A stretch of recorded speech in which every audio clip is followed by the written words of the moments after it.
When they closed that to 16, from 16-point lead, and it got real tight at the end, what did you guys go away from? Or what did you guys kind of lose that allowed them to come back and close it up? I think, it was in the bonus. So I think towards the end, a lot of their shots was a lot of free throws. So I feel like they was getting to the rim. They was getting a lot of fouls called for them. So the free throws kind of helped them get back into the game. They gave them momentum. Kuz hit a big three. Trez had a big and one. The crowd got into it. So, but we just called timeout. Everybody got focused, and we tried to go out there and just win the game.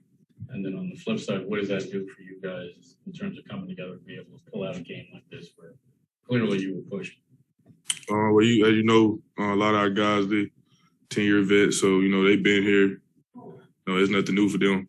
That type of game. So I feel like they was all composed and they was trying to play their best to win the game. Aaron, what's your confidence been like the last game? Seems like as each game you get under your belt, you look a bit better each time out there. Well, just the staff and my teammates telling me keep doing good, you're doing the right thing. Everybody just while I'm playing, they just telling me the things that I need to do while I'm on the court, and I'm just listening and taking everything so I can make myself look better and win games. You guys had a great first half offensively, the best half of the year. But do you feel like, in a way, you guys were just getting into an offensive match with them, kind of trading baskets and not playing as good a defense as you need to be at your best?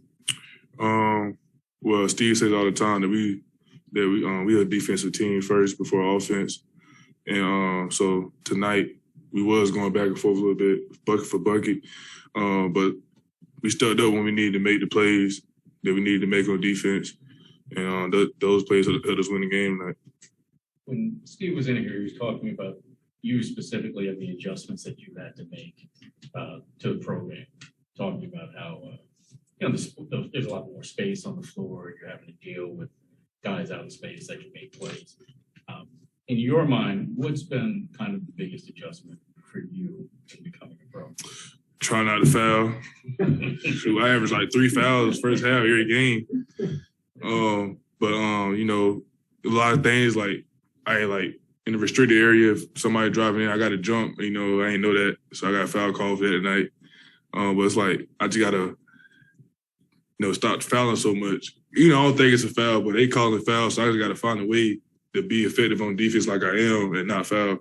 So what's that process like? I mean, is it stuff you can watch on film? You're just kind of still learning which ref calls what? I mean, how's that? Man, I feel like I ain't got none of the refs on my side. I don't get no love. I be trying to talk to the refs too. Y'all gonna look out for me this game? They tell me to begin the game and look out too.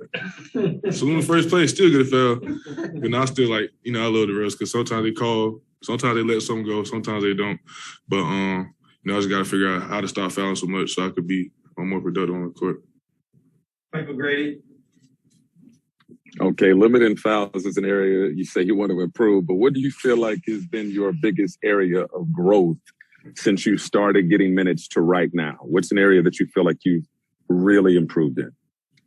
I would definitely say on defense, playing drop.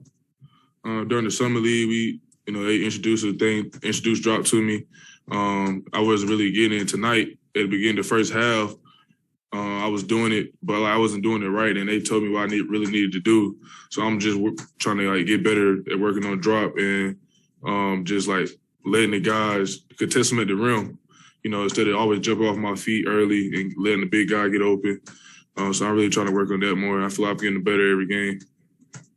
And how much fun have you had developing that chemistry with James Harden? And Nick Claxton calls those passes in the lane free money. How have you been able to establish that relationship and that chemistry out there with James? Well, like Nick said, it is free money. And James tell me all the time, man, you can make all your money just screening and rolling for him.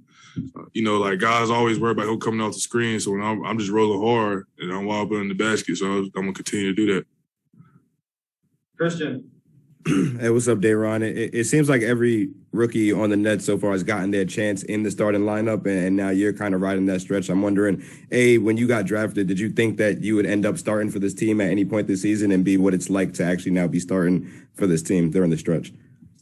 I don't think I was going to start this season at all. I thought I was going to, come off the bench, provide a little spark off the bench, but I wasn't expected to start.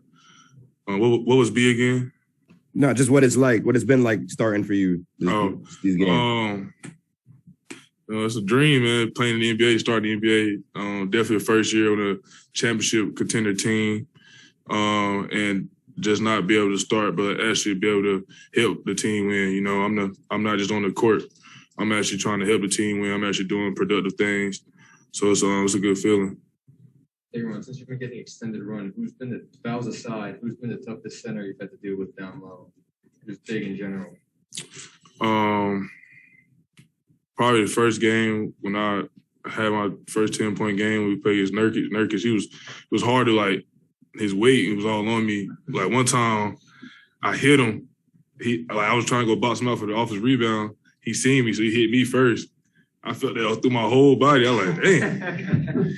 I don't know, keep banging with him, but I like to bang down with big guys. So I just kept going. I say Valanciunas too. He was a big guy. Steven Adams too. Steven, he just let me box him out, and then as soon as I get in front of him, he just moved me out of the way. So I feel like I got to keep getting stronger. I'm gonna keep battling against the guys like that. Thanks, Aaron. No problem.